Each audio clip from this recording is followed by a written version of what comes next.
What's up, everybody, and welcome to another episode of Wrestling with Johners. This is episode 75. It's a bit of a landmark episode, getting to your 75th episode, but we've made it, and we're nearly approaching our first anniversary, our first year birthday, so I'll talk to you more about that a bit later on. But today is our episode 75. We're going to be covering the usual NXT, NXT UK, and AEW Dynamite. So a lot of action to cover, and we've got a special guest host to cover all that with, and I'll introduce that special guest host very, very soon. Just to cover off, as I like to every single week, with our social media plugs, where you can get in touch with us.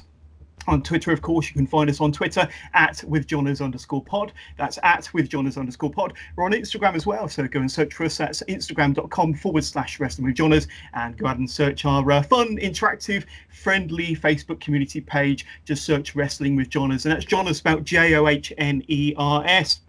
And of course, if you enjoy listening to this podcast, please don't forget to hit subscribe so that you can be notified every time a new episode drops. I believe that this is the only podcast for all of your NXT, NXT UK and AEW needs on a weekly basis. We cover a lot of all-round pro wrestling, so we do occasionally dip into Progress. We cover New Japan, of course. We do WWE pay-per-view reviews, and now AEW pay-per-view reviews, and of course, exclusive interviews. You may have seen my interview with former WWF and AWA and WCW ring announcer Gary Michael Capetta, which dropped last weekend. You can catch it on YouTube, where you got the full video stream of our interview, or on any popular podcast platform where you can see me speaking to or listen to me speaking to Gary for just over an hour about his 40-year plus career in the wrestling business. So yeah, spread the word, tell your friends and tell your family about the Wrestling with Johners podcast, and yeah, hit subscribe so you don't miss out on a single episode. So over to my guest for this landmark edition, the 75th episode of Wrestling with Johners. I want to introduce a fellow podcaster, and very, very active on social media, especially Twitter.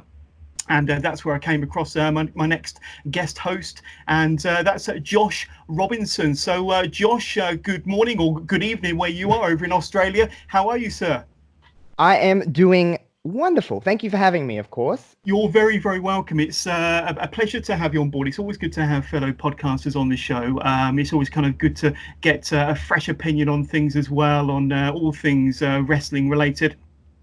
So thank you for coming on the show. I really appreciate it. But first of all, you, as I mentioned at the beginning of the show, you are kind of an active podcaster. You do quite a bit of podcasting. You've got two shows, I understand, the Josh Robinson Show and Wrestling Reverb, kind of big successes, and they do very well. But to tell me a little bit about your podcasting career, how long you've been doing podcasting for, and what kind of initiated or kickstarted your podcasting career, and why are you doing two shows then, Josh? That sounds madness to me. I struggle to do one, let alone two.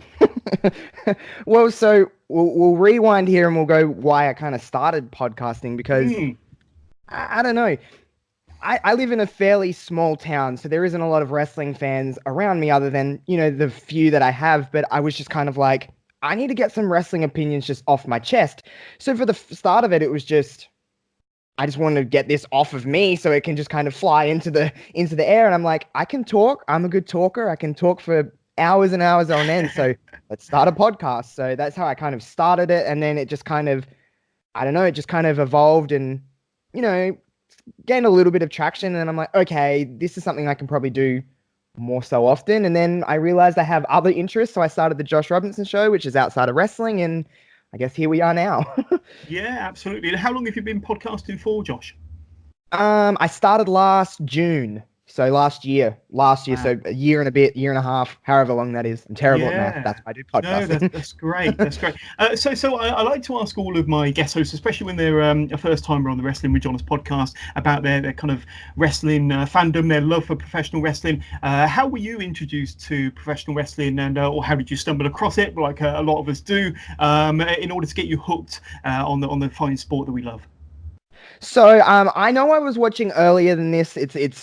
I was watching since I was very young. I have an older brother who's like 6-7 years older than me. So he was watching with my dad, and I knew I was watching a little bit earlier than when I vividly remember. But the first kind of memory that I always vividly like have sitting down at a couch and watching wrestling was Stephanie McMahon going for the Undisputed Championship against Chris Jericho and Triple H on an episode of Raw in like 2002. It was the night after WrestleMania 18. Yep. I remember that match just sitting there watching it, but I've been told by my brother that I used to love Goldust when I was a kid. So that was like my first favorite person was Goldust. So, but that's what I can really remember is really a lot of people, it's like post Attitude Era. So I kind of grew up in the ruthless aggression era, you would say. Yeah. Yeah, and what sort of promotions do you follow now? Do you get a chance to see any wrestling? I know that WWE, they were touring Australia a few nights ago. They had 4 nights in Australia. They sold out every single show. It looks impressive, certainly with the pictures that I saw. But do you get a chance to see much wrestling? Do you get many international groups that come over to your country, or do you get any local groups, any local promotions which you get a chance to see, Josh? So I live in South Australia, which is a city called, live near Adelaide, which I don't know if you know that, or I don't know if someone will know that surely, but they have a promotion called Riot City Wrestling that's based in Adelaide that I get to go to infrequently. I would love to go way more than I do. It's just, of course, finding the time. But WWE come like once a year. I went to the Super Showdown last year in Melbourne, and that was fantastic. And but other than that, WWE only bring live events here, so it's only been in the last few years since I've been, a little bit older, and I'm like, okay, they don't really come to Adelaide very often, WWE, so I have to fly to Melbourne or Sydney or something like that. But yeah, I went to the Super Showdown, and that was fantastic. The first pay-per-view that, when you're a kid, you're like, I want to be a part of WWE on television or whatever promotion, and getting the chance to be a part of that was pretty cool. That was a hell of a show as well, and some good highlights. I know that Buddy Murphy won his Cruiserweight Championship there. I think the Iconics wrestled. I don't know if they were tag team champions at the time. They possibly were. No, they weren't. No, they weren't. But some memorable moments for your fellow countrymen. And I mean, you've got a few Aussies doing well on the WWF roster at the moment. But and who are some of your favourite wrestlers that you like to follow? Have you got like a long-term favourite, or do your favourites change? Who do you like currently, and who have you always liked, I suppose? So my all-time favourite is Chris Jericho. He's my all-time favourite. Just the way that man reinvents himself just within, like, he's been going for a long time. And I just love Chris Jericho from the time I first seen him to now. He's just great. So he's my all-time favorite, but I don't know. Well, some people like kind of laugh at me when I say this, but my second favorite of all time is Molly Holly. Okay. I love Molly Holly.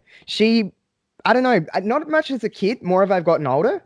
I've just really, because I appreciate the art of wrestling a little bit more. Molly Holly is a fantastic pro wrestler. She was awesome. I love Cody. Cody Rhodes is great now. I love Cody. Rhea Ripley, obviously, being from Adelaide, I've got to support my fellow Adelaidean, but Rhea Ripley is fantastic. She did great stuff on NXT UK and now coming over to NXT. But I mean, I could list a lot of people, but Jericho, Ripley, Becky, it's hard not to say Becky, but I just love wrestling. There's not really anyone that I really just genuinely hate. I just love wrestling, and I just love to experience it in so many, wrestling's so weird. It's got so many different styles. And whatever you kind of gravitate to is like cool with me. I don't know. I just love wrestling. Yeah, same here. I don't have any one favourite. I suppose all time it has to be for me Daniel Bryan, purely because of the run he had in 2013 going into 2014 in the WrestleMania there, and that just really. I mean, I was always a big fan of Daniel Bryan. I only came across him when he was in the very first series of NXT back in 2010 when it was a kind of a game show. I wasn't fully familiar with it. I'd probably read about him in magazines, but I wasn't familiar with the Daniel Bryan from Ring of Honor and all the indie circuit. But from when he came on as that lovable underdog, and that wrestler that you just couldn't quite get over, but everybody wanted him to from 2010 onwards. But otherwise, I've always been a massive fan of Ric Flair. For those of you that have listened to his podcast for a long time know that Ric Flair, I was sold on him pretty much from when I started getting into wrestling around 1991, 1992. He hasn't aged very well, I've got to be honest with you, and he does go on some rambling tirades when he's given a live mic, as we saw on Raw this week. So I don't think they'll be giving him a live mic too often going forward. But I do love Ric Flair. I suppose I like him because he's partly crazy as well. So it does. It is kind of nice. He's kind of a little bit crazy, and I appreciate a little bit out there. That a lot. Definitely. So we're going to talk about AEW, NXT UK, and NXT. So we've got a lot of wrestling to go through, but it's going to be kind of just high spots. It's going to be snapshots and highlights from each of the matches. And we're going to get your thoughts, if that's all right, Josh. Of course. Superb. So we'll start with AEW. So Last week, we covered AEW Dynamite with Ashley Clements. We covered it 2 weeks before that, which was its debut episode. So this is week 4 of AEW Dynamite, and week 4 of them going head-to-head with NXT. NXT being on USA Network, AEW being on TNT in their 4th week, of course. And the first match was a semi-final in the AEW Tag Team Tournament, and it pitted Private Party, who had that excellent match in the first round of the Tag Team Tournament against the Young Bucks a couple of weeks ago, going up against the Lucha Brothers. So some highlights from this match. There was a huge senton from Isaiah Cassidy onto Ray Phoenix from the top turnbuckle to the outside, getting Cassidy getting Cassidy a huge amount of hang time. That guy, it reminds me a lot of Montez Ford with the hang time that guy gets. We then saw a brilliant 450 splash from Cassidy again for another 2 count, this time on Pentagon. There's a double springboard, double foot stomp from Ray Phoenix onto Isaiah Cassidy, and another double springboard, this time into a moonsault onto the outside from Phoenix this time. Mark Quinn then gets in on the action with a dive through the ropes and kind of a moonsault off the second rope into and then into a Jaeger bomb for a 2 count.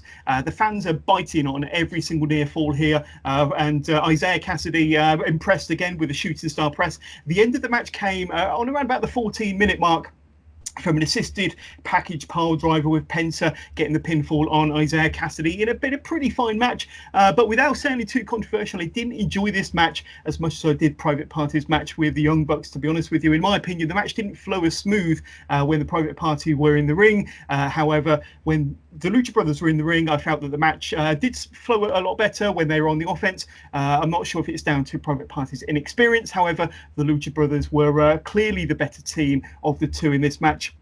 It did turn into a very enjoyable match, however, thanks mostly to the experience and the ability of Penta and Ray Phoenix, who never failed to impress, and with the Lucha Brothers going through to the final of the AEW Tag Team Tournament to crown the first ever Tag Team Champions. So I don't know if I'm being too hard on Private Party here, Josh, but it was a good match. Definitely not a great match or anywhere near as good as their match with the Bucks in the first round, but I'd love to know your thoughts on this one.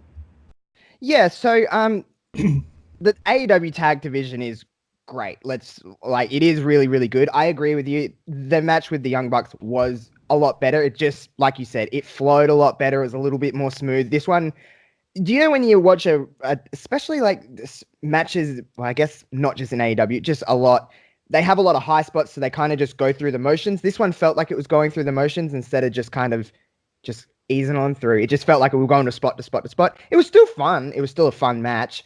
I like Private Party. I don't know if I love Private Party, but I like them. Yeah. I love the Lucha Brothers. They're great.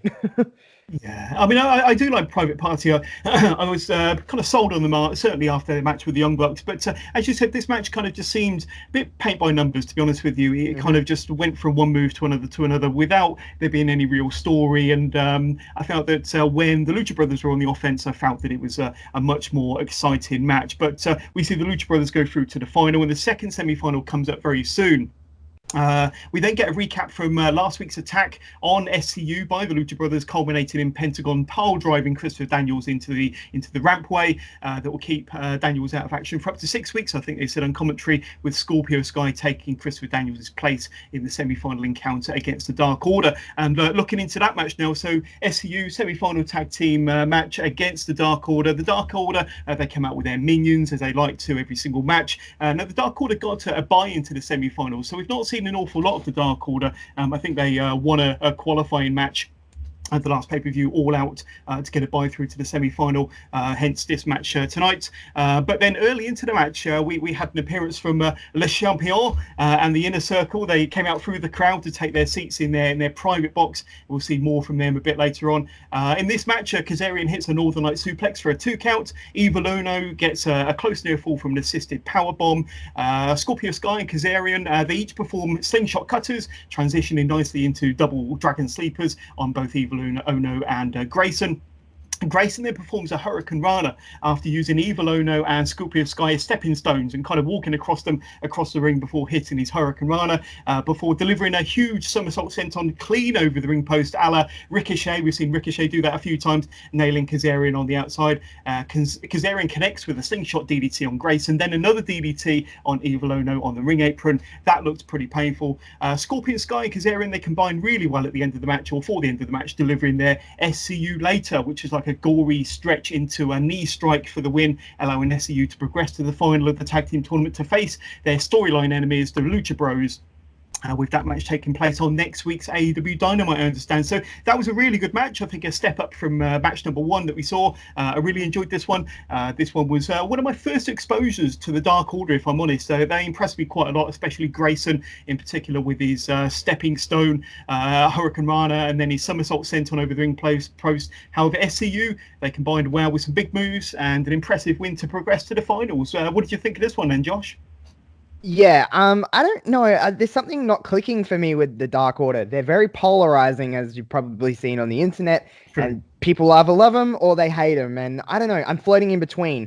Again, like you, I haven't had a lot of exposure to them. Only from what we've seen, whatever we've seen of them, they got a bye. So this is really the first time I've really seen them wrestle properly, like a 2-on-2 match. I love SCU. They're fun. I was kind of surprised to see them win, though. I thought we were going to see Dark Order. I actually kind of picked Dark Order to win the whole tournament, which I guess is probably silly of me now. But yeah, I like the match. I don't know. Something didn't click for me here. I don't know what it was. The match was fine. It just something didn't strike me right. I don't know. Yeah, I mean, there were some memorable moments from the match, and certainly, I think Grayson certainly made a name for himself with his moves. Evil Ono probably not so much, but maybe he's got a move set that we're not familiar with yet. I like their finish, their glory bomb thing. That's cool. I like that. yeah, but I mean, it makes sense to have SCU in the final going up against Lucha, but especially with what happened last week, it was last week, I believe, when they attacked SCU on the rampway before their match with Best Friends, and Scorpio Sky had to step in. So it does make sense storyline. I think it sets it up because you've got a story there going into the final between these two teams. So it's going to be a hell of a match. Now, I'm pretty sure they said that the final was going to take place next week on Dynamite, although I thought they might have held off until Full Gear. But I think possibly to draw people to the TV show and to boost their numbers, I think they are showing it on next week's show. So that'll be a really good ratings. That will be good. I'll certainly be watching that one. I think that one could well be a main events match, or certainly deserving of a main event spot if they decide to put it on last. But I understand what you're talking about with the Dark Order, and I was quite surprised that they got the loss here, mainly because they seem to be getting a little bit of a push, having been given the bye in the first place. You would have thought, well, what's the point of giving them a bye only to kind of knock them out on their first match? You would have thought they would have got the bye in order to kind of progress to the final at the very least and have a second match in the tournament. It just seemed a little bit weird on that. But there we go. I suppose when you look at the two teams in the final, it does all make sense at the end of the day. Oh, yeah. It all makes sense in the end. But, yeah, I don't know. Again, Dark Order are very polarizing. I don't know how to really... I don't know where to fit with them. Do I like them or do I not like them? I'm just floating in the middle. Yeah, well, I know Ash Crawford, who usually helps to cover AEW on the Wrestling with Jonas podcast, he's a massive fan of the Dark Order. I think he was exposed to a lot of their stuff in Canada. And I think, of course, for various passport issues, they weren't able to wrestle in the United States until they'd signed with AEW and things got cleared up from their passport standpoint. So that's where a lot more people are getting more exposed to them on an international front.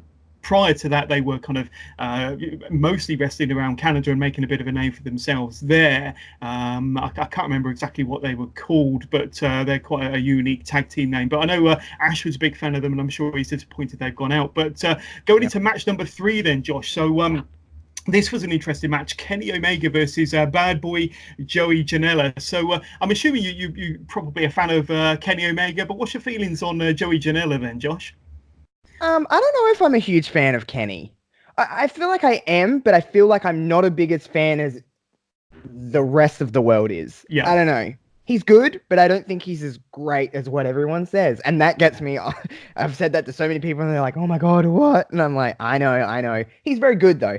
Joey, I like Joey. Something strikes with me with Joey where I'm just like, I really like you. He's got this... He's kind of this, like... This oddball, be like... kind of endearing in a way. Yeah. I don't know why I find him that way, but I don't know. He's very like one of us. Yeah. You know what I mean? He's very like guy next door, if you will. But I like Joey. I think Joey's fun. I think Joey's takes a great beating. Yeah, I completely agree with you there. I mean, with regards to Kenny, I've got similar sentiments, to be honest with you. I mean, he's had some 6-star matches in Japan, Yeah. But I don't think he's had that 5-star or 6-star match in the US yet, or certainly not that I've seen. So I think we're waiting for him to have that groundbreaking moment or a groundbreaking match. I really want to like him. I'm like, I really want to love you, but there's something that is just like, everyone's telling me how fantastic you are and you're very good, but I'm just like, what am I not seeing here? Yeah, a little very similar to my feelings towards Seth Rollins, to be honest with you. I know they're both excellent wrestlers, but I can't quite click with either of them at the moment. Yeah. Joey Janela, on the other hand, I totally agree with you. I think he's not got the kind of the superstar six-pack. He's not built like a Greek goddess. He just looks like the guy next door, and he can take a hell of a punishment. And when he does take a hell of a punishment, you kind of feel a bit sorry for him as well. So I think he has some endearing qualities. But I do like Joey Janela. But in this one, Omega nails Janela early with a Pascada to the outside, which is like a kind of a tope, I suppose. Janela then gets his own back with a huge flying crossbody from the top turnbuckle onto Kenny Omega on the outside onto the floor. Omega performs a tope con hero. Then Omega delivers 2 snapdragon suplexes before Janela gets one back, nailing Omega with a German suplex, this time into the bottom turnbuckle before hitting a top rope elbow drop a la Macho Man. So that was good to see. Kenny Omega gets a close near fall from a running knee. Janela ducks a V-trigger to deliver a brainbuster. However, Janela misses a senton from the top turnbuckle, landing hard on the ring apron, allowing Omega to strike with a V-trigger and then hit his one-winged angel for the pinfall victory. In this fast-paced match, I thought it was hard-hitting, very competitive. Now, these two had a tremendous match on AEW Dark a couple of weeks ago. I don't know if you saw that, Josh. That was a really good match, and this was another really good match between these two. So, but Janela, although he lost, he put in a really good shift, I felt, and a win for Kenny Omega. So getting a couple of wins under his belt after a couple of losses on AEW. But give us your thoughts on this one. I thought it was quite an entertaining match. It was really good, and everything that you just said is 100% I just agree with, but all I can think about is the sell on the V trigger at the end. Yep. Wow, that was like out of this world. That I can honestly wouldn't even be able to tell you everything else that happened in the match, because I'm just like, that sell was just like, I can't even describe it. It was fantastic. It's going to make a very popular GIF, I'm sure, but yes. That was a really good match. Then we get an interview in the ring with Cody and his longtime friend Tony Schiavone. But Cody and Tony are rudely interrupted by the Inner Circle, who are still up in their private box, of course, setting off air horns and loud cries or boos towards Cody. Cody threatens to kickstart his fight between himself and Jericho. Jericho calls Cody a coward and an entitled millennial little bitch. So Jericho with another one-liner there. That causes Cody to hop the railings, or start to hop the railings, when he's reminded that by Jericho that he is way outnumbered. Just then we get the music of Cody's brother Dustin Rhodes. Then MJF makes his entrance to help even things up a little bit before WWE Hall of Famer DDP comes out, makes his entrance, and when DDP's music starts, the place erupts. So that was a kind of an unexpected entrance for the fans in attendance there. Then all 4 babyfaces hop the railings to approach the Inner Circle as the heel faction retreat backstage.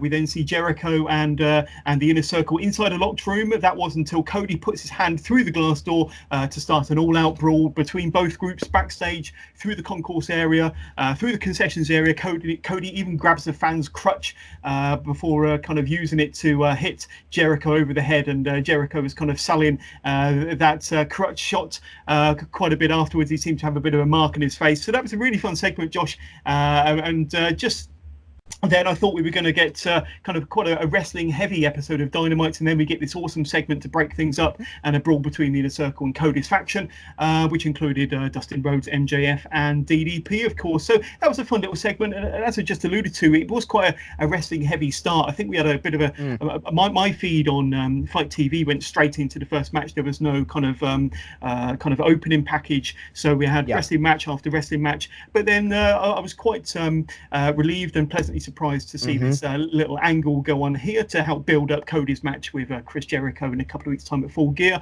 Give us your thoughts on this segment. It was quite a lot of fun. Yeah, so I I've kind of made it known. I haven't been like I wouldn't say the biggest fan. That's not the right word. I'm a fan of AEW, but I don't love AEW because it is very wrestling heavy. I like my kind of wrestling show to be broken up by segments a little bit, just so I can have a little bit of a breather. If you see too many, you can see a lot of good wrestling matches, but if you see too many in a row, it just kind of all rolls into one. And I just need to like take a sip of water, just kind of chill and watch and let this show flow a little bit better. So more of this in AEW, and I'll be all hands on deck with it. But I thought this segment was just perfectly done. That's how you should do these kind of segments. And I was just like, all eyes on the screen for that one. I obviously watched it on Fight as well, so it was the same for me. So I just was loving every minute of this segment. Jericho, it just reminds me how good Jericho really is, because I don't know, even your favorites, you kind of go through and you're like, is he losing his touch? Is he this? He's getting older, but then he does something like this, and I'm like, I love you. I like the Inner Circle. So that was a really fun segment. Everything just meshed perfectly. Yeah, I mean, I've said time and time again that Chris Jericho is definitely the best heel in the business at the moment, and possibly the best character in the world at the moment. And I think that with his kind of resurgence with kind of this new latest Judas type gimmick in AEW and the character that he's playing, and I just think he's really pulling on all of his strengths, to be honest with you. He knows that his wrestling ability isn't the same as what it was 10, 15, 20 years ago. So he's playing more in his character, he's playing more in his mic skills and his interaction with the fans, and the way that he kind of has like a verbal sparring battles with his opponents in the ring. So all of that is good fun. And here he played the kind of the chicken shit heel. He was the cocky heel up until the others turned up, and then he played the chicken shit heel where they retreated backstage. And I thought the segment where Cody put his hand through the glass door was pretty effective, using MJF's scarf as a little bit of a glove there to protect his hand, and then the brawl afterwards was pretty good. But I think that last week we had that excellent video package showing Cody, the more vulnerable Cody, kind of gearing up towards his battle with Jericho at Full Gear. That was an excellent video package, probably some of the best footage of anything else that played out last week. And this week, another good angle. So we're really shaping up, and it kind of making you care a little bit more and look forward to their match at Full Gear. So I'm looking forward to their match. It'll be 2 weeks today, I think. So Full Gear, we'll probably talk more about that. But is it something that you're going to purchase, or are you looking forward to in particular? There's a few matches that have already been announced, of course, Josh. Yeah, I'm looking forward to it. I always look forward to, I don't know, I think I'm just wired to look forward to wrestling pay-per-views now. I just kind of go, okay, it's just another one, whatever the promotion is. I'm just kind of like, yeah, okay, cool. I'm going to watch this. But I wasn't excited for Jericho and Cody when it first was kind of, announced. I was like, cool. But now after the last couple of weeks, I'm like, yep, okay. It is very old-fashioned to say selling a pay-per-view on a main event, but it is selling this pay-per-view for me on a main event. I'll buy it either way, whether the card's got nothing I'm really interested or everything's interesting, but the main event's selling it for me, which is, I don't know, is that an old school way of thinking? Maybe, but yeah, it's doing the same for me as well, to be honest with you. I'm definitely up for that one. And I think the crowd are going to fever pitch for that match on the night, and we should get a good match as well. But then we get into another match now. If I'm not mistaken, I think this is our third tag match of the show, and I think this is only our third match of the show as well. But but Best Friends versus the Young Bucks. So we spoke briefly about the Young Bucks earlier in their fantastic match against Private Party in the first round of the tag team tournament. Both of these two teams no longer a part of that tournament, but the Best Friends were accompanied to the ring by none other than the laziest player in the game, Orange Cassidy, who performs a pair of vicious shin kicks to both Nick and Matt Jackson. That was until Cassidy gets super kicked out of the ring by both of the Bucks. Both Best Friends work well together in the early going with a Doomsday knee onto the Bucks on the outside. Chuck Taylor gets a close near fall from a sit-out powerbomb. Beretta connects with an avalanche German suplex before both Best Friends deliver their soul food half and a half suplex combination. So a nice little bit of action there. Chucky T and Beretta give the fans exactly what they want, and that was a heartwarming hug from the Best Friends there. But before Orange Cassidy gets in on the act, launching himself off the top turnbuckle onto the Bucks down on the floor. But of course, it wouldn't be Orange Cassidy without his hands being in his pockets, of course, as you would expect from Orange Cassidy. Chuck and Trent go for a second Doomsday knee. However, Nick manages to land on his feet setting up a super kick party for the Bucks. The match comes to an end after a more bang for your buck, which is like a 450 splash moonsault combination to a rousing reception from the fans as the Young Bucks prevail. So after the match, Matt Jackson gets on the mic to call out Santana and Ortiz, telling the former LAX that they accept their challenge from last week for a match at Full Gear. So Josh, this was a fun match with a little bit of involvement from Orange Cassidy. Our third match of the night, probably the best match of the night so far in my opinion. However, the big news coming out of the match was that the Bucks accepted Jericho's challenge from last week for a match against Santana and Ortiz on November the 9th at Full Gear. So give us your thoughts on this match and your thoughts on the Bucks facing the former LAX in a couple of weeks' time at the pay-per-view Full Gear. Well, to answer the latter, that is going to be really, really fun because, I mean, even on paper, you can see that that's going to be just great. So I don't really have too much to add to that because it's just going to be really, really fun. But for the match itself, I am a huge Orange Cassidy fan. I love Orange Cassidy. I'm a fan, like some of the stuff that I love most in wrestling is the silly stuff. I've always gravitated towards just the silliness of wrestling because wrestling is very silly in so many ways, but it's fun. And he is just pure fun to me because it's not like he's very original. There's not really anyone doing what he's doing.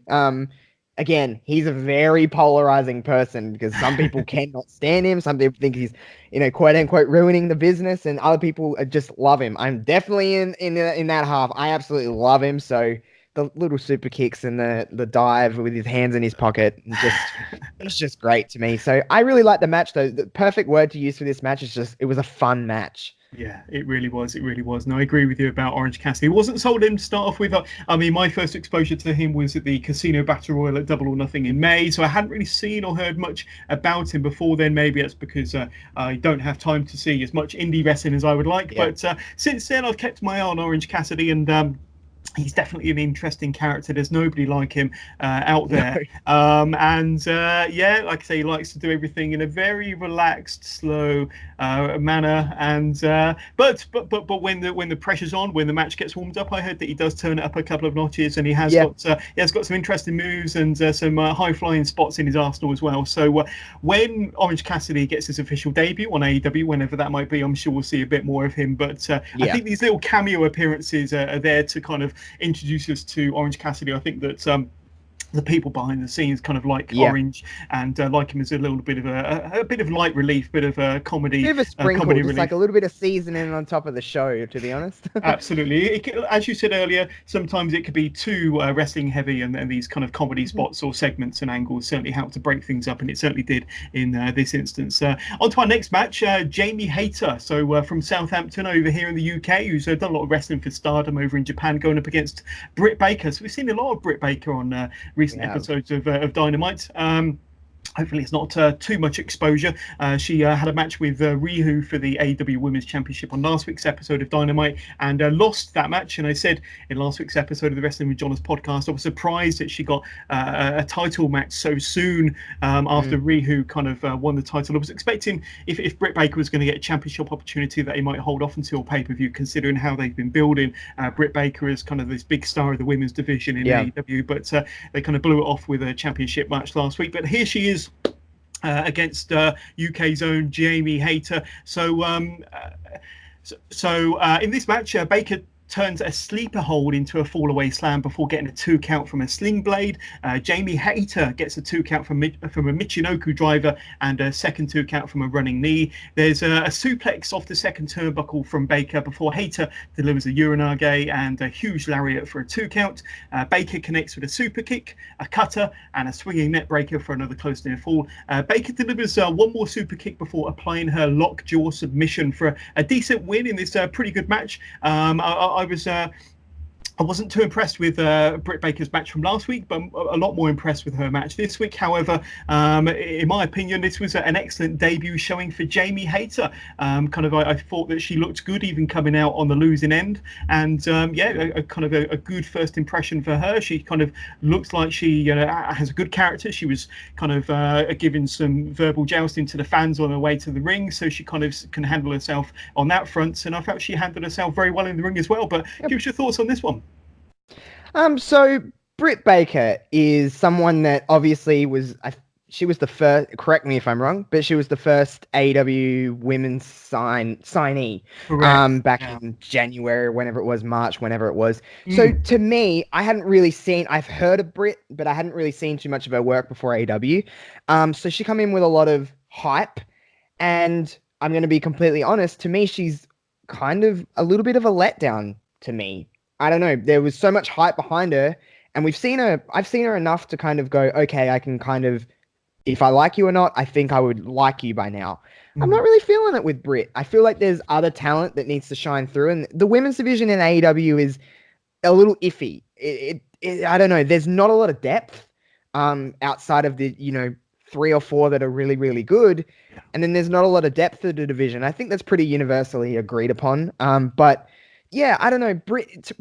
This showing is probably the best Britt's looked with Jamie, to be honest. But I don't know. I like Jamie. She had a great showing, even in a loss. She did have a really good showing, and it was a good debut, good way to introduce her if she's going to be around a little bit more. But yeah, I don't know. Something with Britt, to me, just, I don't know. There was a lot of hype behind her, and I don't necessarily, in my eyes, think she's lived up to it. Yeah, I'm in the same camp, to be honest with you. I think that she's not quite lived up to the hype. I don't think she's shown us anything too special in the ring so far. I know it's early days, but like I say, I was a little bit disappointed in her match with Riho from last week, considering how I felt that Riho's championship match with Nyla Rose to be the first women's champion. I thought that was a really fun match. I really enjoyed that, and I think they should do a bit more with Nyla Rose. I think that she's a unique character. Yeah, she's got a unique look, some really good moves for a bigger female wrestler, and I'd really like to see a lot more. Oh, big time! I'm a huge fan of hers, and that battle royal that she was in, the casino battle royal, because I was like, yeah, Nyla's pretty good, and then when that battle royal happened, I'm like, okay, Nyla's really good. She's turning it up, and then I honestly thought she'd be the first AEW Women's Champ. I didn't think they were going to go with Riho, but they did. Not a complaint. I like Riho too. But yeah, I'm really impressed with Nyla. I really hope they, the powers that be, see that, because I think she's very, very good. Yeah, and like I say, I'd like to see a lot more from Nyla Rose, but it's early days with regards to Baker. But I think she had a better performance, as we both explained, this week against Jamie Hayter, and it'll be interesting to see how they book her going forward. Because, like I say, I felt that her title shot last week came a bit too soon. I would have liked to have seen maybe a bit more of a build towards her first championship match. So it'll be interesting to see how they get her involved in the title picture again in the future. But then to add a bit more confusion to the women's division, there was this strange backstage segment involving Jamie Hayter. She was just about to get interviewed by the backstage correspondent. Then from out of nowhere, she's viciously attacked from Brandy Rhodes by Brandy Rhodes. So what was that all about? There was no explanation about why Brandy attacked Jamie Hayter. I'm very confused by this attack. Can you shed any light on this? Because in the match we just saw I'm pretty sure Jamie Hayter was the heel in that match, but then then she gets attacked by Brandy Rhodes, who seemed to be kind of doing rather heelish things to attack Jamie Hayter. So does this make her a heel and Jamie a babyface, or was this a babyface attacking? I don't know. I'm very confused as to why it happened and the story behind it. I'm sure we'll get an explanation. But what were your thoughts on this one? Because it kind of took me off guard, to be honest with you. It did to me too. Okay, so disclaimer, I like Brandy Rhodes. I think Brandy Rhodes has shown a lot of improvement, but this segment was very odd because AEW is weird with its heel and faces. I feel like they're trying to just have everyone in this weird line of shade of grey. And why that works in some cases with some people, I don't think it can work with everybody. And I feel like that's what they're trying to do a little bit. I could be wrong. But anyway, for this segment alone, I'm with you. It was weird. And the weirdest bit about it was Brandy at the end with the announcer. It looked like she was trying to use the force on her or something. I was like, what's going on here? Like, she was like pointing at her, and I was like, is she going to choke her or something? I'm like, what is going on? And then it just went on to the next segment. I was like, what the hell was that? What was that segment? It was just out of place and odd. But okay. I was like, it didn't really mean anything. Like you said, I'm sure we'll get an explanation, but just the whole about it, I was like, what is this? Well, if nothing else, Josh, it's certainly got us talking about what happened there. So it's created a little bit of intrigue into kind of what might happen next week or what we might see between these two, and we might hopefully get an explanation as to why it happened, or kind of what side of the fence Brandy Rhodes is on, considering that she attacked a supposed heel in that segment. But interesting, weird, and it'll be, like I say, interesting weird to see what happens next. Then we progress into our main event of this week's Dynamite then, Josh. So it was Jon Moxley versus Pac. Now, these two kind of had a bit of a falling out after being unlikely kind of tag team partners on last week's episode of Dynamite, and I think Pac prevented Jon Moxley from using a barbed wire baseball bat on his opponents, not wanting to risk disqualification. So Jon Moxley gave him the dirty deeds before exiting and leaving Pac to lose the match. But after an incredible introduction for Jon Moxley from Justin Roberts, Pac then comes from out of nowhere, where he attacks Jon Moxley with a chair from behind on the stage. After a bit of a beatdown on Moxley on the outside, the referee calls for the bell to officially start the match. This match was pretty full on from the off, with Pac having the best of the offense, certainly in the early stages. Pac gets a stiff kick to the head of Moxley before getting a 2 count from a standing shooting star press. Moxley then drops Pac headfirst onto the edge of the ring apron. Moxley does manage to get a 2 count from a lariat and an X-Plex combo. We then get the 3 minutes of TV time remaining call from Justin Roberts, and Pac drops Moxley with an awesome avalanche Falcon Arrow for another close near fall. Pac connects with a 450 splash while Moxley was lying on the floor on the outside. That was an awesome spot and looked very effective. However, Pac misses his Black Arrow with 1 minute remaining, with Moxley hitting his paradigm shift with only 10 seconds remaining, and he goes for the cover, Josh, and Pac kicks out with only 5 seconds to go, and the bell rings for the end of the match. So before the show goes off the air, we see Moxley delivering a paradigm shift to the referee. Now, Josh, for those of us that are watching on Fight TV, we saw the aftermath of what happened after it went off air on TNT in America. I understand we saw Pac attacking Moxley with a steel chair, before Pac puts the chair over Moxley's head, ready to deliver a career-ending move, potentially. But before Pac could do any further damage, none other than Kenny Omega came out to make the save for his Full Gear opponent, which was interesting. In a turn of events, Omega and Moxley clear Pac from the ring. Then Hangman Page comes out to challenge Pac to a match at Full Gear. So that's kind of added to the card on the November the 9th, and that officially brought the end to the Fight TV broadcast. So there's a lot to digest here from the match and the aftermath, with a lot of action not making the TNT broadcast, as I mentioned. I think they're doing a kind of a bit of an encore showing over the weekend with that extra 5 minutes added, but those lucky enough to watch it on Fight TV saw how it was meant to play out on TNT, of course. The match itself I thought was very good. May have been a little bit rushed towards the end due to the TV time running out, but I felt that added a little bit of extra excitement, added that little element of excitement to a match with the clock running down to 0, giving us a time limit draw. So a fun main event, I felt, and some shenanigans to end the AEW Dynamite on. Josh, I'd love to know your thoughts on this one. Yeah, I love a good fight against the clock. It's hard not to like that. It's just it adds that little bit of intrigue. So my co-host on Wrestling Reverb, Kevin Carroll, he actually gave a little bit of a hot take about Jon Moxley, and he doesn't think that he's any different from when he was Dean Ambrose, and he's kind of come in with a lot of hype and just kind of been there.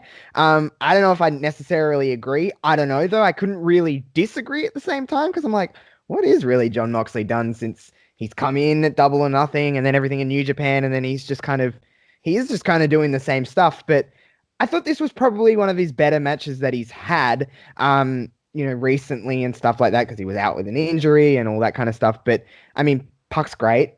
There's no doubt about that. Yeah, I thought it was a good match. I like it's very interesting when it's the clock and you got to fight against the clock. And I thought the aftermath was cool. I didn't know that they weren't getting it on TNT, to be completely honest with you. I just was watching on Fight, so I was like, this must be the end of the show. But yeah, all these other stuff, apparently they didn't get it over there. Yeah, so I'm sure that's a lesson for them on how to manage their time a bit better. But I enjoyed the drama of the clock running down and the kind of the announcements from Justin Roberts on how much time is left. So 5 minutes of TV time remaining, 3 minutes of TV time remaining, 1 minute, and it kind of very similar to when we've had them classic Iron Man matches in the past, where kind of the clock's running down and everybody's at 2 falls apiece, for example, and are they going to get the final win? And sometimes they do, sometimes they don't, with a second to spare, and not on this occasion. But it obviously sets up maybe a future match between these two. Like I say, it was interesting. I mean, what's your thoughts on Kenny Omega coming down to? I mean, it kind of looks like he was making the save and potentially helping his opponent for Full Gear, so that maybe Pac didn't kind of hurt him or take him out of the match against Kenny at Full Gear. But I thought that was quite interesting. What were your thoughts on that one? Yeah, I like that because it's not like the cookie cutter way of telling a story, but it's still very obvious in what he was doing. He already got taken away from him once to fight John, and now he's not letting that happen again, and Puck was going to do that. So I thought that was really cool. It's a little bit outside of the box, and I like that. Yeah, some good points there, definitely. Let's have a little look at NXT UK. So I need to ask you, Josh, have you seen much NXT UK? You obviously get it on the WWE Network, wherever you are, but is it kind of on your schedule of wrestling shows that you like to watch every single week? And now, of course, it's moved from a Wednesday to a Thursday. Well, certainly that's when we catch it over here in the UK. But have you had a lot of exposure to NXT UK? If so, what are your thoughts? I have and I haven't. Okay, so it's out of everything, it's just the thing that just gets left in the dirt because there's a lot of wrestling to watch, and sometimes I do like to watch other television shows that isn't wrestling. I know, color me shocked, but if there's something on the internet that's like you need to watch this match, of course I'll go and watch it. If I've got something and I'm just like I'll just watch this, I have watched it in the past. I've watched the takeovers; they were fantastic. The sad thing is that the NXT UK product is really, really good. It's just process of elimination at this point of just like, now that AEW's in here as well, it's like, all right, I need a little bit of a break from wrestling, and that just happens to me in my process of elimination. But it is very good. Whenever I watch it, I'm never disappointed. The talent in NXT UK is fantastic. Yeah, and with it sticking to just a 1 hour show each week, it does make it a bit more appealing, a bit more digestible compared to, I mean, NXT, I love it and I'll always love it, but it's become a little bit more of a harder watch now that it's gone to 2 hours, and a lot of other shows are 2 hours or 3 hours. So having that kind of hour, like I say, it is kind of left to the end. If I have time, I'll watch it, but then it's an easier watch because it is just 60 minutes. That's true. Yeah, definitely. I can usually put it on when something else is going on and just have it on. Even if it's in the background, it's still on. Like I said, it's just a matter of like, sometimes I just want to watch something other than wrestling. Oh, completely agree. And especially, I mean, I've really got into NWA Power. I don't know if you've caught any episodes of that, but I think that's really good. Yeah, a really unique style, and trying to catch AEW Dark and catching up on Raw and SmackDown highlights. That's NXT. There really is, and that's So you really do need to kind of plan your time or invest so much personal time into watching wrestling nowadays. But that's what we do. We do this, Josh, so that the others don't have to, and they can just listen to our podcast. So we sacrifice our free time for the good of the listening public. But here we go. So just some highlights from this week's NXT. And it was a really good show, capping off with a fantastic main event, which we'll talk about very, very soon. So we got Gallus out. They're out sending a message and challenging Imperium to see who's the most dominant faction in NXT UK. So I'm guessing that now that Imperium have become a regular feature on NXT, what are your thoughts on them? And now that Gallus, the new tag team champions with Mark Coffey and Wolfgang coming out to see who's the biggest or the best faction in NXT, you've essentially got two heel groups here, kind of going off against one another. In this instance, only on the microphone. Kind of what were your thoughts on this opening segment, Josh? The best thing about this is because I don't watch it all the time, although I know who these characters are, it's, I don't have a lot of exposure to them. So I'm just judging them on what, especially just sitting down and being like, okay, I'm going to watch NXT UK this week. I'm just kind of judging this for what it is. I really don't have too much to go off of other than, the stuff that I keep up with and kind of knowing what's going on. But I just have to watch it and just feel for it without any going like, what's going to happen here? I'm just watching it like a wrestling show, which is cool. I love Imperium. I love their theme music. Just putting that out there. I just love that music. It just is like, I get really hyped for them.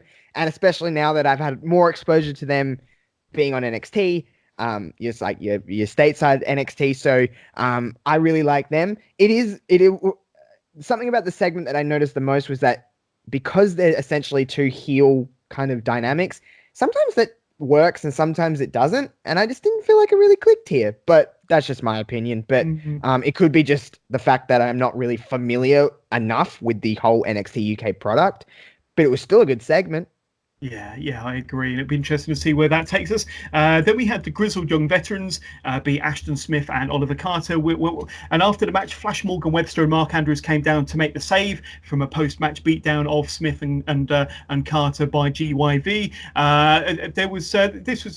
Then there was a really back and forth match between Ligero and the Kiwi Buzzsaw Travis Banks, with the match ending in a double pinfall draw. So not something you see every day. That the fans were even calling for VAR or TMO, whatever you want to call it, some sort of action replay, or both men shake hands at the end of this match.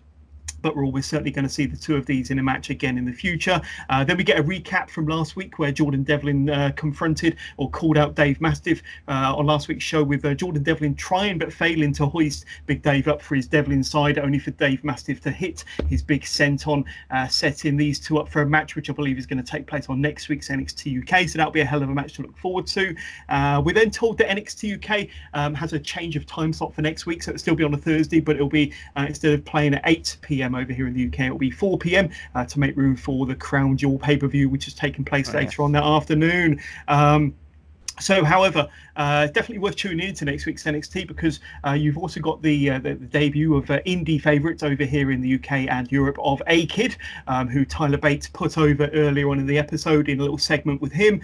We also be getting the aforementioned Dave Mastiff versus Jordan Devlin match, which will be really, really hot, and all of which will be covered here on the Wrestling with Jonas podcast. And that will bring us up to the main event of this week's NXT UK, Josh.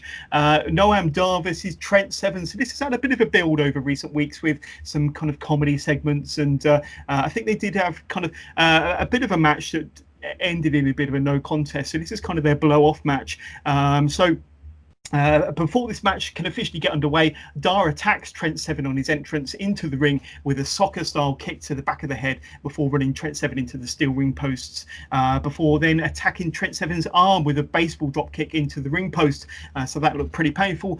Trent decides that he is fit enough to continue, that he is fit enough to wrestle, and even after the brutal attack from Noam Dar, with Trent connecting as the bell rings with a sweet lariat to start the match, turning Noam Dar 360. So that was fun to see. Dar gets a 2 count from a fisherman suplex.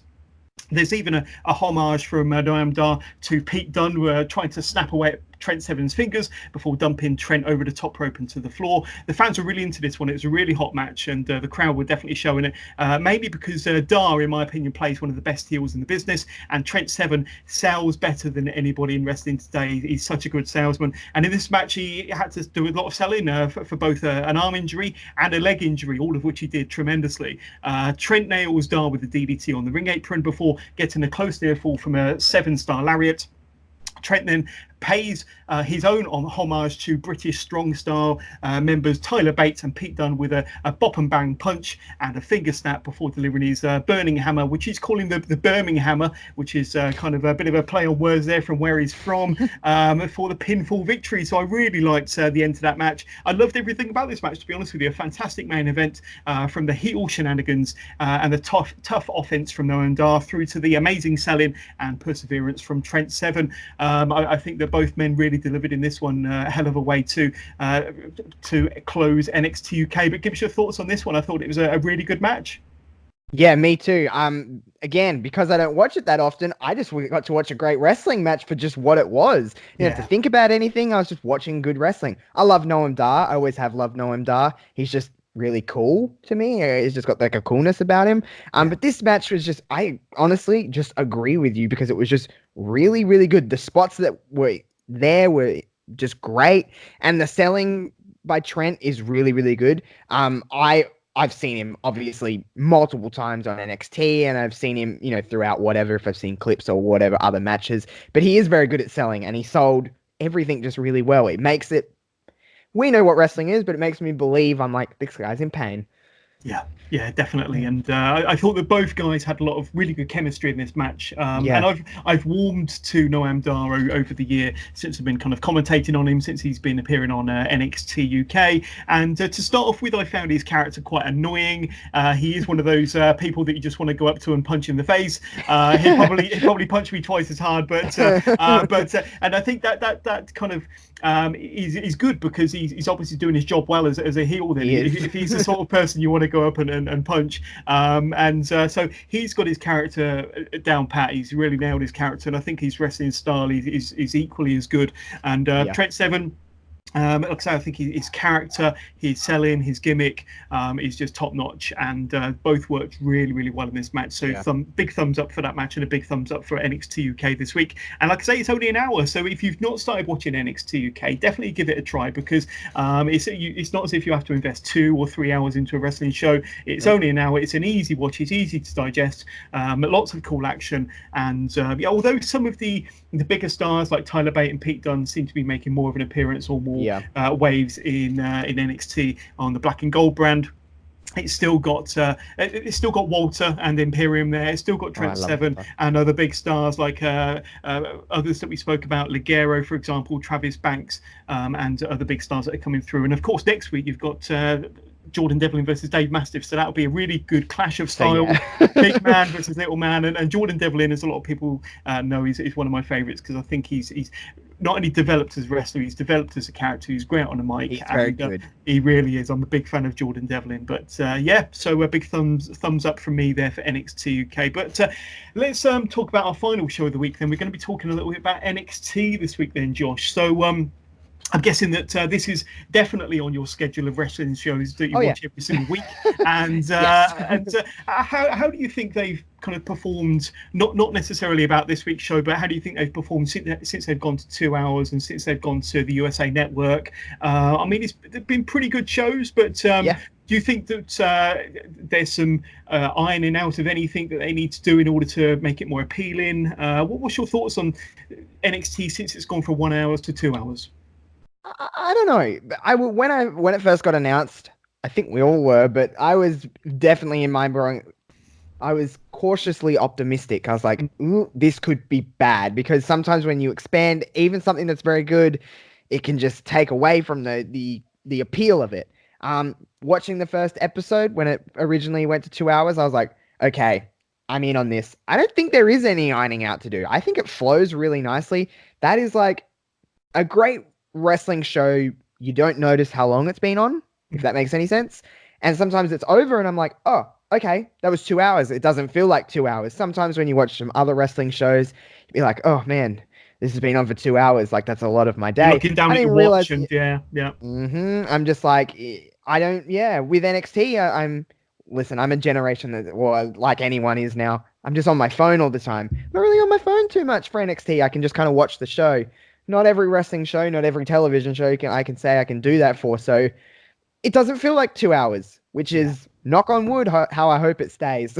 Yeah, definitely. Do you think that NXT would benefit from possibly, I don't know, maybe going on the road and doing their weekly TV show 100%. In front of a different audience, or maybe a bigger crowd? And it doesn't necessarily have to be huge arenas, because I put on my Facebook page the other day that potentially if they went to and did a show from the Hammerstein Ballroom, for example, which is small, intimate, but a different atmosphere. They did a lot of Monday Night Raws there from back in the day, or maybe the old ECW arena, once again, a different town, a different crowd, different atmosphere. But what's your thoughts on them possibly going on the road for their weekly 2 hours?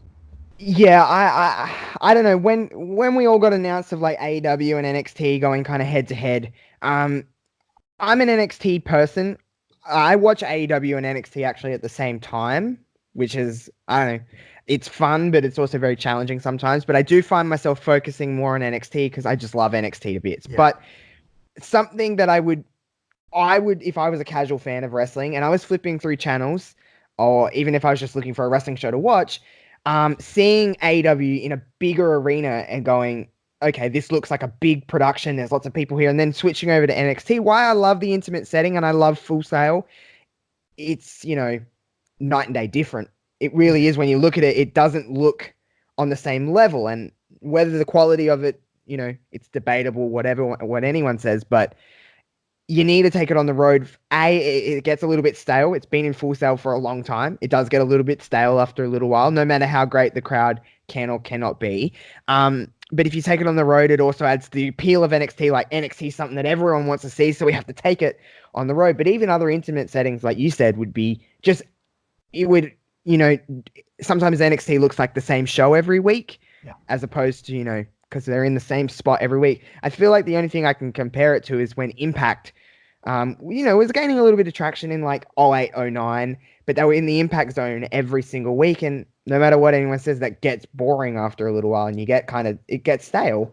Yeah, agreed. And I think that the perception is, although both shows are evenly matched both weeks for wrestling style and kind of the storylines and the angles and the promos, you could say they're fairly even as far as the content that they deliver. The perception sometimes is that AEW is delivering the bigger and the better show because they are in front of 10,000 people instead of 400 or 500. So it probably would benefit them to mix it up a little bit in the future, and hopefully they will. So we'll stay tuned for that. But our opening match was a pretty good match. Rhea Ripley versus Bianca Belair. So this match was great, to be honest with you. I enjoyed everything about this match. We had a test of strength and power moves from both wrestlers, with Belair and Rhea Ripley trading vertical suplexes to kickstart the match. Ripley catches Belair in midair with a punishing boot to the chest, big boot to the chest, followed by a drop kick and a brilliant inverted cloverleaf. I love it when she does that, especially to the smaller wrestler, before nailing Belair on the outside with a stunning cannonball off the side of the ring, which is something you don't often see Rhea Ripley do. So I was quite impressed with that one. Just then, and with the match really heating up, we see Io Shirai come from out of nowhere to stun Ripley with a Tiger Fake kick, allowing Belair to deliver a spear to Rhea, but only getting a 2 count for her troubles. And with Io Shirai up on the ring apron, it's Candice LeRae's turn to arrive from out of nowhere to pull her former friend off the ring apron with force as the match continues. Rhea Ripley then puts an end to the match, puts an end to this excellent match with her Riptide pump handle bomb for the eventual 3 count. So, as I said, I love this match. I thought it was a good booking, some interference that didn't disrupt the match too much. Plenty of high spots, plenty of drama, and just the right amount of booking, with both women looking strong as the race for the number 1 contender spot heats up. A really hot way to open up the show with Rhea Ripley and Bianca Belair. So this wasn't advertised as a number 1 contenders match. I'm sure we'll get that somewhere down the line, but these two are definitely in the hunt for Shayna Baszler's bout. But I'd love to know your thoughts on this one, Josh. I love this match. I thought it was a really cool open. I love all of the ladies involved in this. I'm a big fan of all of them. I love Belair. I think Belair has I think she has so much potential. I do really think the sky's the limit with her. I think she's got a lot. She's just improved so much. Experience is the only factor that comes into her. The more she wrestles, the better she's going to get. Obviously, I love Rhea. I think Rhea is just so different from every other person on the roster. I'm including just WWE in general. I think she's got this badass kind of take about her. I could sound biased, but I do think she's very unique, and she is so much different from when she was originally in the Mae Young Classic. She's a completely different person. Oh yeah. Candice LeRae's great. Io Shirai, I think, is the best wrestler in the world, gender divided. I don't really see gender. I think she's a fantastic wrestler. This match was just really good. I love Bianca Belair's spear. I love that. I love the submission that Rhea does, the riptide, everything about this. It just flowed really nicely. I was a little bit like, I wasn't sure if these two were going to click when this match got announced. I was like, I don't know. They're very similar in style. I was like, I don't know if this will work. I was boy, they did. Yeah, they really did. I was wrong. Yeah. But it was really, really fun. No matter what, it seems like we're kind of building to some kind of maybe multi-person match for Shayna's title, or some kind of multi-person number 1 contenders match, whatever it may be. Any of these ladies fighting Shayna, and I'd be more than fine with it, because the good thing about the NXT women's division is that why Shayna's been on top for so long, I do really feel like anyone could take the title off of her. Yeah, very true. But we have thought that before, and she's successfully defended against the likes of Nikki Cross and Bianca Belair and so many others. So just when you think it's her time or her time is up, she continues to hold on to that strap. Shayna, that's good. I like Shayna. Oh, big time, big time. Kathy Kelly then catches up with Tyler Bate and Pete Dunne on the outside of the arena, who promises that there is going to be a receipt for Damian Priest, and coming his way after Damian Priest attacked Pete Dunne with a low blow and his finishing move last week. Kathy asks Pete about his pre-match confrontation with Killian Dane from last week as well, with the Bruiserweight saying that he doesn't care about Killian Dane. So as much as Pete says he doesn't care about Killian Dane, I'm sure that he'll care a whole lot more when the two of them face across the ring for one another in their inevitable match, which will hopefully happen very soon. What's your thoughts on what Pete Dunne had to say there? Like I say, he's got a receipt coming for Damian Priest, and I'm sure we'll have a match between him and Killian Dane coming up. But Pete Dunne seems to have quite a few irons in the fire. He's got a couple of opponents in the wings for him there. He's not really making too many friends. But that's just how Pete is, I guess. But there's something about Pete Dunne when he has an interview that he's so...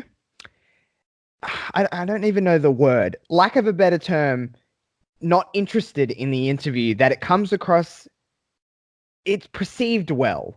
And it's like, I see it as like he doesn't care about talking. He just wants to beat the crap out of people, which I'm fine with. That's what Pete's best at. But it's a lack of a better term, but yeah, he just seems very not interested in talking. And I like that because everyone is so talk in the wrestling world, just in general now. He's just very like, I don't need to do this.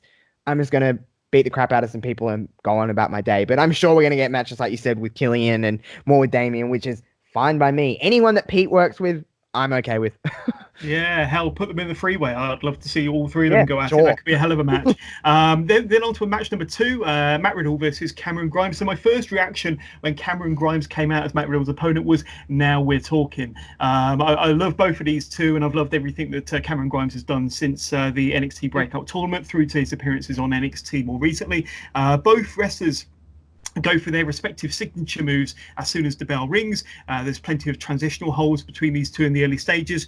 Riddle punishes Grimes with a series of stiff kicks and running forearms before popping the crowd with a perfectly executed jackhammer, just to give just to kind of give it to a certain Hall of Famer there. No names mentioned, but yes, I'm sure a certain Mr. Goldberg was kind of watching in the wings there.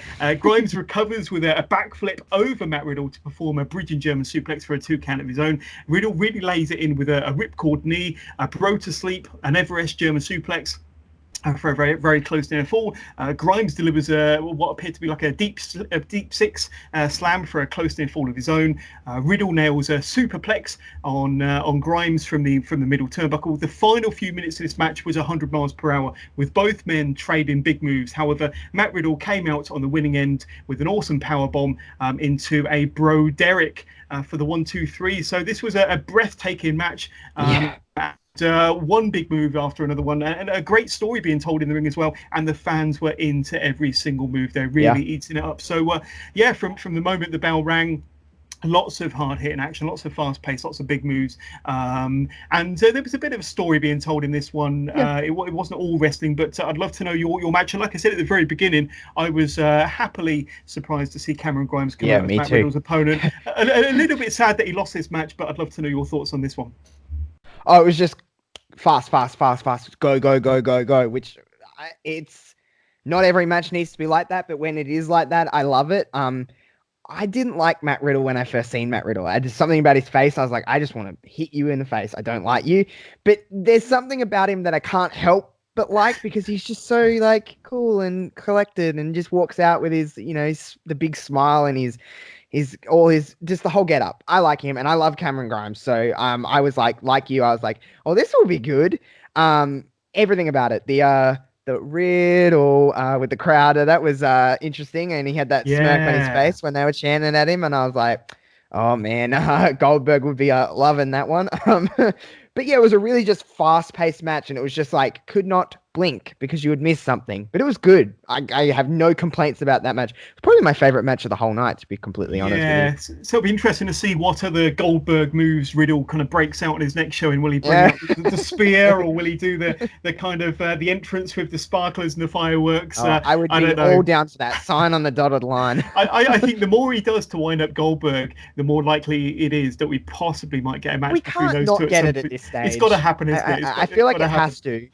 I feel like It's it has to. Did you see Goldberg's documentary on the WWE Network where they had that confrontation backstage, and that was quite intense. So that was kind of like, oh no, and Riddle didn't back down. He was kind of keeping a smile on his face, but he didn't back down, and it did get quite intense. So they pissed at each other. You could tell. I was like, well, this is not good. It's one of those things in wrestling, and it's just like, who knows what's, completely real, what's completely not. It doesn't matter to me. It really doesn't. But at some point, too much has happened for us not to see it now, I feel. I feel like Goldberg's just like, I've got one more in me, and that's perfect for that, to be honest. And there's a story behind it. So, you've got a ready-made story. Yeah, I'd love to see that one. I think as soon as Riddle makes it up onto either Raw, SmackDown, or maybe if they start introducing NXT matches onto pay-per-views, you never know. We could get Riddle. Yeah, that would be pretty cool. That would be cool. Just one or two. It doesn't have to be anything like concrete. Just have one featured every pay-per-view, or at least the big 4 pay-per-views, or whatever you want to call the big 4 now. But I would like to see that. An NXT title match at WrestleMania is something that I really think should happen. Yeah, good point. Definitely. So the action and the drama didn't finish there. So after the match, Riddle goes over to give a fist bump to Cameron Grimes, who is having none of it. However, Tyler Bate, who is sat at ringside, he does get a fist bump from Matt Riddle, of course. But he also gets a solid shove from Cameron Grimes, sending Tyler Bate backwards. And with the former WWE UK champion taking exception to the shove from Grimes, Tyler Bate makes him look up for Bop before dropping Grimes down with a bang. And it looks like Tyler Bate is going to be a regular on the Black and Gold brand. I think we've seen the last of him for the meantime on NXT UK, and we could well see his first opponent in Cameron Grimes. So that'll be a pretty good matchup, Tyler Bate versus Cameron Grimes. And they've set up a really good match and a good storyline there following the match between Grimes and Riddle, of course. So moving on to our next match, Breezango and a mystery partner versus the Forgotten Sons. So Breezango were originally going to be teaming with Kushida. Kushida was he's out of action with a broken hand or a broken wrist following his match with Walter from a couple of weeks ago. Now, as much as I love Breezango and their new entrance music, I think is pretty cool. I was not necessarily up for their match with the Forgotten Sons. I'm not a fan of the Forgotten Sons. I think they're quite boring, quite bland. But that was until Isaiah Scott came out. Isaiah Swerve Scott, no less, came out to be Breezango's third partner, their tag team partner in the 6-man. And like I say, big fan of Swerve Scott, so that kind of brought my attention back into the match. Tyler Breeze eventually makes the hot tag to his partner Dango, who quickly tags out to Swerve. But even he is triple teamed with a top rope Hurricane Rana and a double flying headbutt combo from Blake and Cutler.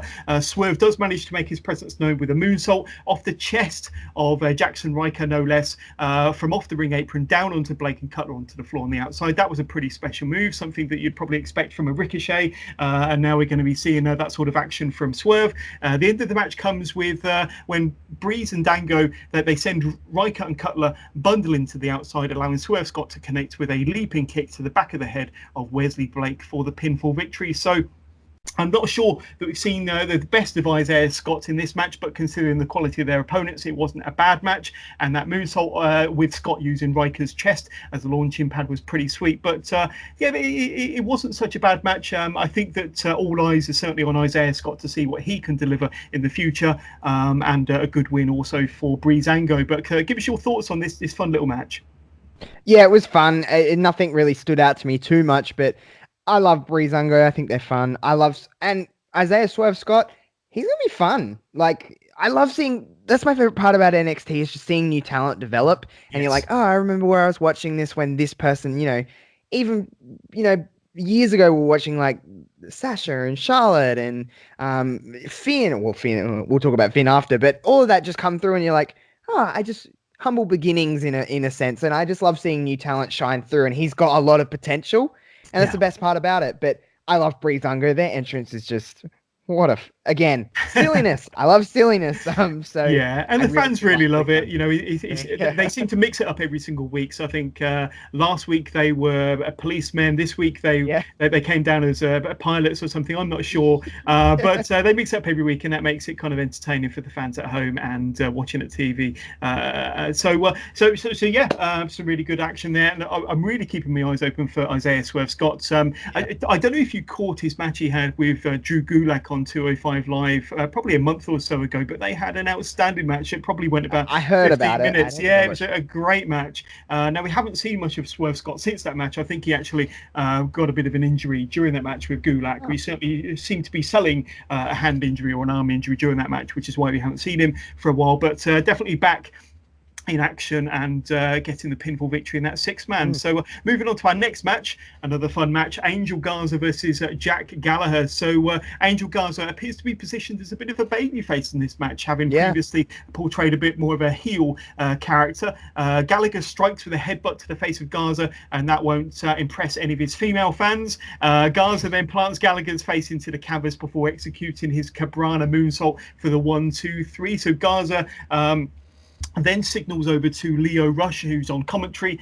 and he wants a shot at Rush's NXT Cruiserweight title. So this was a short match, quite an entertaining match, with Garza getting over, or possibly designed to get Garza over as a babyface, previously being saddled as more of a heel, but he's definitely popular with the fans. They love it when he tears off his tights. Looks like he's setting up a match between Garza and Lio Rush, possibly for a Cruiserweight Championship match. But what was your thoughts on this one and the potential of seeing Lio Rush versus Garza in the ring?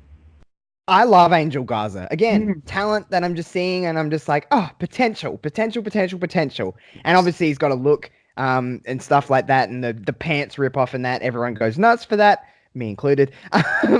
He's just, again, this was a fun match. Jack's great. I've seen Jack Gallagher so many times, but I'm never complaining when I see him. But yeah, again, just potential. I love seeing new talent come through, and the fact that I think Lio is a great Cruiserweight champ. I just think Leo's a really good fit for that, because obviously Lio Rush is really fun to watch in the ring. He does some stuff that you're just like, how? And Angel Garza's, the best thing about him, the stuff that he does, he sticks to what he does well, and he does it very well. He doesn't he does stuff outside of the box, obviously, but the stuff that he does, he knows what he's doing, and he doesn't have to worry about the other stuff. He doesn't go outside of his kind of box too much, and I like that. And I can see that in him. But again, potential for him. I really think he's very good.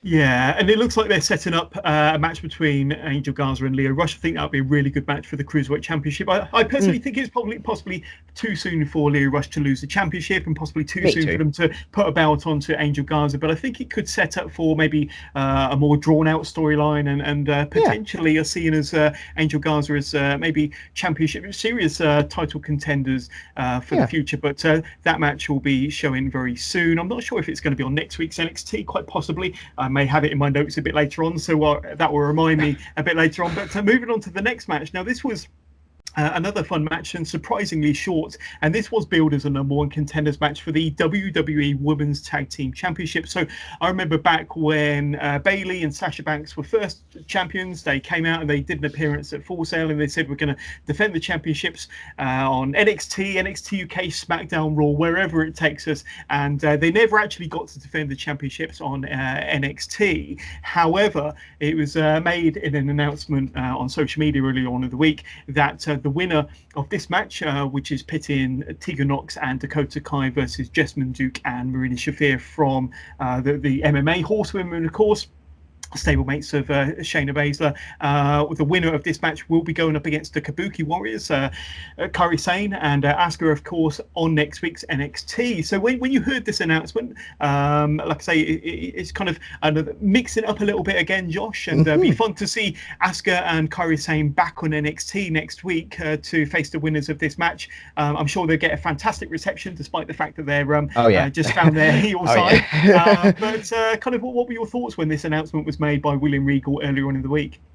Finally, that's, back when Sasha and Bayley had those championships and said, hey, we're going to defend these titles wherever it may be. I was like, cool, it's going to make the women's tag team championships feel different, because I'll briefly go into this, but I was kind of skeptical of the women's tag team championships, only for the fact, not the talent involved. They have talent there, but the way that they were going to be positioned. And, they've kind of flowed in and out, and they're in a better spot than they were. And with this kind of stuff, I want to see them go to NXT. I want to see them go to NXT UK. I want to see them pop up at Evolve and stuff, stuff that WWE's involved with. And just, A, it gets a shine on the WWE brand.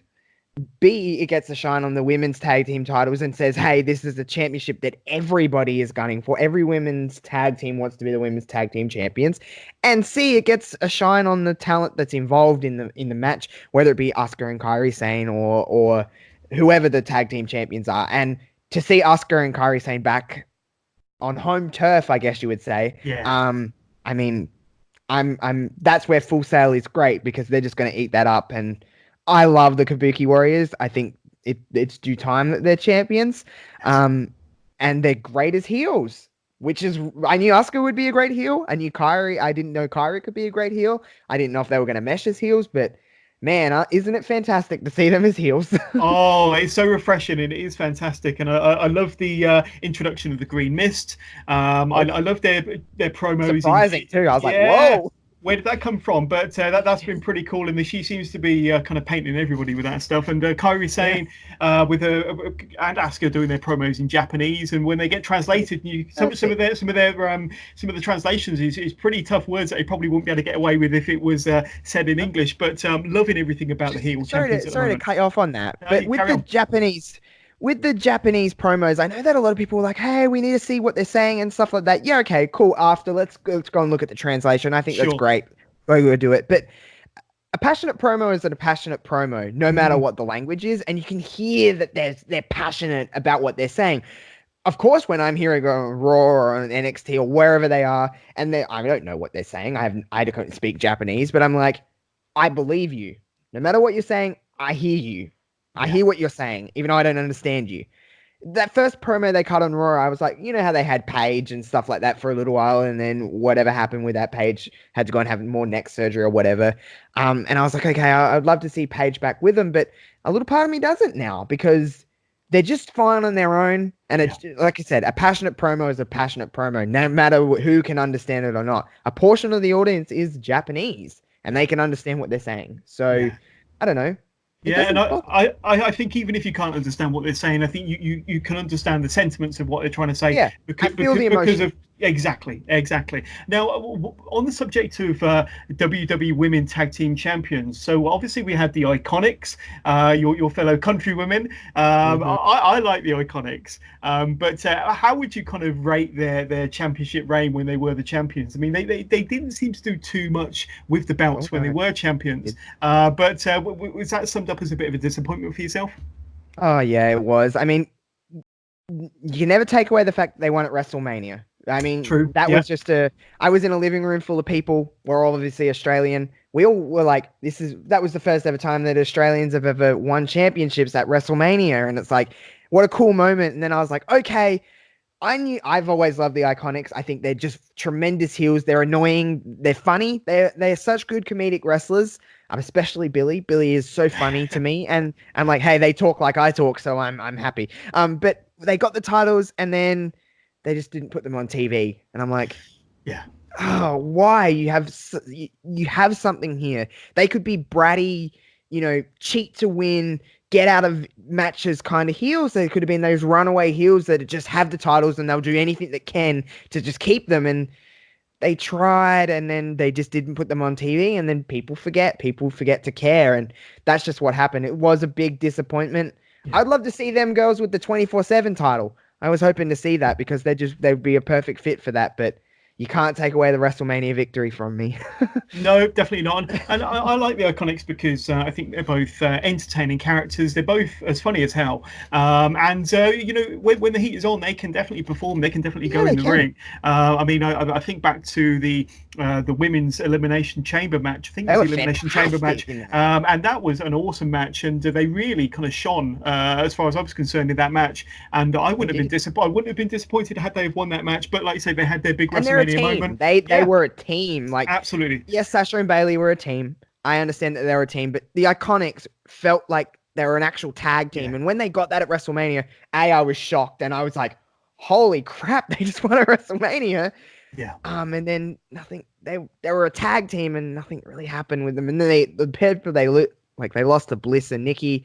Well, I think it was a good move to put the titles on them to get some shine on that, and then go to the Kabuki Warriors. I don't know. It just they're an actual team. Again, they're silly, and I'm drawn to it. Yeah, but that's what WWE is all about, though. I mean, we should start a hashtag. We should start justice for the Iconics, because they were treated so well before winning the championships and so poorly afterwards. But back to this match, Tegan Nox and Dakota Kai versus Jessamyn Duke and Marina Shafir. So the match went up a few notches when Nox got tagged in, with the match quickly coming to an end with Tegan Nox. She struck with her shiniest of wizards before hooking the leg of Jessamyn Duke for the win, progressing to the championship match against Asuka Kairi Sane for the WWE Women's Championship. So we've already explained that it's going to be presented to us next week on next week's NXT, so that'll be a really good moment for the championship. So it'll be a good moment for Nox and Dakota Kai, and it'll be a fantastic moment to have Asuka and Kairi Sane back on NXT, back on home turf, back home in front of their faithful audience at Full Sail. But this time with a slight twist to it, because they are heels, so they will be healing it up, and it'll be interesting. I personally think it's possibly a bit too soon to take the championships off of the Kabuki Warriors, but I'd love to see a hell of a match. I can't help but think that there might be some shenanigans, possibly from the horsewomen getting involved or something. But if we had a straight up match, I think it'll be a good one. So that's another really good match to look forward to for next week. So fingers crossed for that one. But that takes us to it is confirmed that Tyler Bate will be taking on Cameron Grimes on next week's show, as well as the women's tag team title. So a couple of good matches already stacking up the card early on. So then we go into our main event, a hell of a main event. So Keith Lee, Dominik Dijakovic, and Roderick Strong for the NXT North American Championship. Now, Roddy was originally earmarked to be facing Velveteen Dream tonight, but he was sidelined after the Undisputed Era attacked Dream backstage, putting him out of action for this match. NXT General Manager William Regal then told Roderick Strong that he will still have to defend his title against the winner of Keith Lee and Dominik Dijakovic from last week. So that was part 4 of their feud. So Roddy got involved, causing a disqualification ending to that match, thinking that without a decisive winner, that he would no longer have to defend his championship on this week's episode. Instead, Regal told Strong that he would now be defending his title against both Keith Lee and Dominik Dijakovic. And here we are. So in this match, some highlights out of a match full of highlights. Keith Lee and Dijakovic, they've had their epic series of matches so far this year, with all 4 matches possibly going down as feud of the year. But you add Roderick Strong into the mix, and you could well have a match of the year contender. And I think when we talk about it in a moment, that is exactly what we got here on Wednesday night. So Dijakovic demonstrates his vast power and very nearly wins the match after suplexing the massive Keith Lee onto Roderick Strong, getting a 2 count for his efforts, and that looks like it hurt. Dijakovic goes for a running cannonball off the ring apron onto Lee. However, Keith Lee manages to catch Dijakovic in midair for a possible power bomb, but Roderick is quick to react and drops both opponents with a drop kick through the ropes to the outside. Then in another holy shit moment, we see a Tower of Doom spot with Keith Lee attempting to power bomb Dijakovic while Dijakovic was suplexing Roderick Strong. The Tower of Doom almost collapsed. I don't know how the 3 of them kind of didn't kill themselves. I think Keith Lee he almost fell out the ring from that run, but the fans absolutely lose their mind on that move. So that was absolutely fantastic. Strong uses his pace to his advantage and very nearly gets a 3 count from an Olympic slam on the 320-pound Keith Lee. The champion gets double teamed on the outside from a feastier rise from Dijakovic and a giant pounce from Lee, allowing these 2 big monsters to continue their one-on-one war from where they left off last week. And watching these 2 giants in the ring, it kind of reminded me of King Kong versus Godzilla, and that was no more evident than when we saw Dijakovic choke bomb Keith Lee off the second turnbuckle for another 2 count. Dijakovic almost takes Strong's head off with a Fosbury flop dive over the top rope to the outside, but as if that wasn't enough, Keith Lee goes gets in on the act with a tope con hero of his own onto Dijakovic on the outside. So seeing this 320, 330 pound monster do a tope con hero over the top rope was a sight to be seen. And we've seen many highlights from the other 4 matches, and this one's just added to it.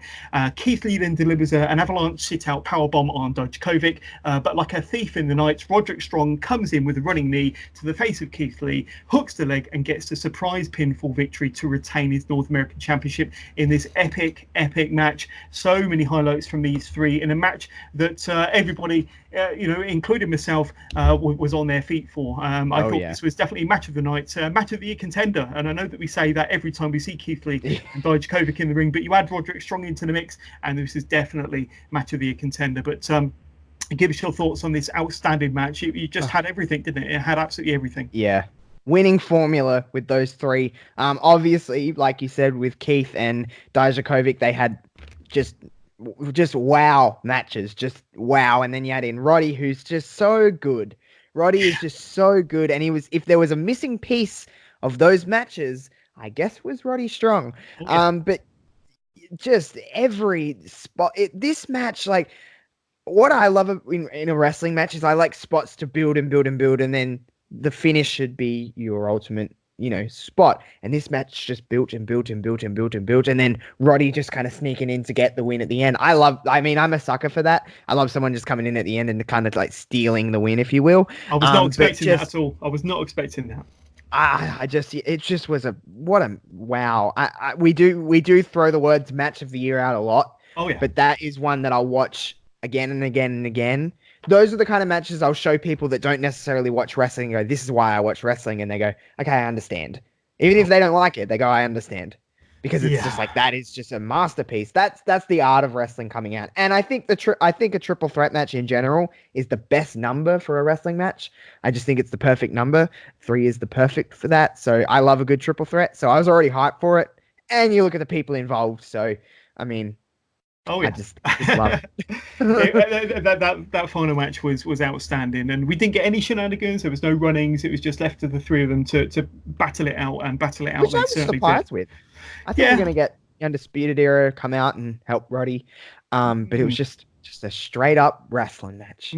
However, NXT didn't end there. I was kind of looking at the clock and thinking they've got another 5 minutes to go. What's going to happen here? And after the match, we see NXT Tag Team Champions Fish and O'Reilly, along with NXT Champion Adam Cole, come down. They lay in a bit of a beating onto Keith Lee, who's had a hell of a match.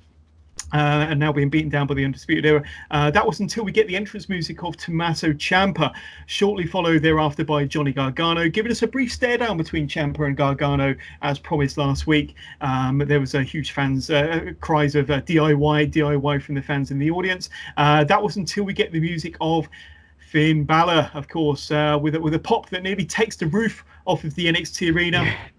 So now we have all 4 members of the Undisputed Era in a face-off with Ciampa, Gargano, and Balor.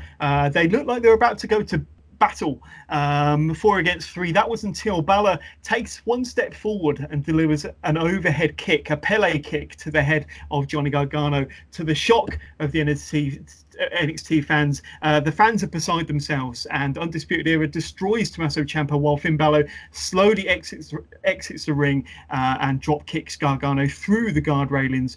Balor puts an exclamation point on proceedings by Spike, DDT Gargano on the rampway as the show goes off the air. So we've seen one hell of a show already. We've seen some fantastic wrestling matches, an outstanding main event. What could possibly top it off? Finn Balor turning heel. It was unexpected. It was a really unexpected holy shit moment. But, I kind of ran out of words describing the moment, but I'd love to know what you thought of the moment. Yeah, unexpected would be the first word that I think of, because I was just like, I did not see that coming. It was just so perfectly done. From the little things, like, I watch wrestling for the little things because, well, you probably too as well, because we watch so much of wrestling. So it takes a lot for me to be like, oh my God, that was just awesome. The moment that Finn stepped forward and he slowly started to take off his jacket and let go and did the overhead kick, I was like, what just happened? Like, I was like, what's going on here? Yeah. You know what I mean? Because you're just so taken back by it. It takes a little bit to get me sometimes, because we're all, we all know everything. All of us wrestling fans are in the know of everything. I didn't know that. I was like, that was not something I was expecting Finn to come into NXT to be the kind of face of NXT, to be the baby face of NXT and be the one flying the banner. But now my mind has gone so many places from this, because the obvious one is, oh my God, Finn Balor versus Johnny Gargano is going to be something special. Finn Balor as something that I have never really seen, which is I've never seen Finn as a bad guy. He's just Smiley Finn, Same. Yeah, Smiley same. Finn that takes his jacket off and shows his abs to everybody. That's what I see as Finn. Finn's great, but this is like Finn, and I'm just really excited for everything. And that turn just was brutal. The draping DDT stuff on the ramp and the drop kick, and it was just really well done. Yeah, of course. I mean, wrestling fans who saw Finn Balor or Fergal Devitt, Prince Devitt in New Japan, remember him as a heel, because, of course, it was Finn Balor who kind of initiated, was the original leader of the Bullet Club, going back several years. But you're quite right. In NXT and WWE, we've only ever seen him as a babyface. So it's been a long time in coming, and I think it's a much needed heel turn, to be honest with you. I think his character was getting quite stale. He wasn't really being used very well as a babyface on the main roster, shall we say, on Raw or SmackDown. He just became furniture. He was just kind of there. I was happy to see him, and I was, Finn's on my screen. I'm cool with it, but he was just kind of there. He wasn't really making any impact. And this, now he's got everyone talking about him. Even when he was Intercontinental Champion on whichever brand he was wrestling on, you kind of forgot that he was champion half the time. And they didn't really kind of, utilize him to the best. He was definitely at his best when he was in NXT. He's the longest reigning NXT champion, and now he's back, and a different side to Finn Balor. Like you say, I think when they do eventually play out his match with Johnny Gargano, which will probably take place at TakeOver War Games, I think that we keep saying match of the year, but that one has got it written all over it. To be honest with you, that one's got it written all over it. That's Survivor Series weekend, isn't it? Yes. The month, 24th and 25th of November, I believe. That's my understanding. So, a lot to look forward to. So, a couple of questions before we let you go then, Josh. So, what would you say was your kind of match of the week, certainly between AEW and NXT? What would you say was your best or your favourite match out of the ones we've spoken about? Definitely the triple threat on NXT. I think it's pretty hard. I know some people might say one of the tag matches maybe on AEW, but there was really no something close to me for the triple threat. That was just a fantastic match. Yeah. And a slightly controversial question, but what would you say was your favourite show out of NXT and AEW? And the reason why I ask is obviously they're involved in this bitter Wednesday night wrestling war and ratings war, and there's a lot of competition between AEW fans and NXT fans, quote unquote. But what would you say was the better show all round this week, in your opinion? I think NXT was. I'm probably coming across as a little bit biased, but I think NXT really was. And I think NXT are different from WWE, but they're still under the WWE banner, and WWE have been doing television for a long time. So they know what they're doing. I know some people would debate that with some of the shows they put out now.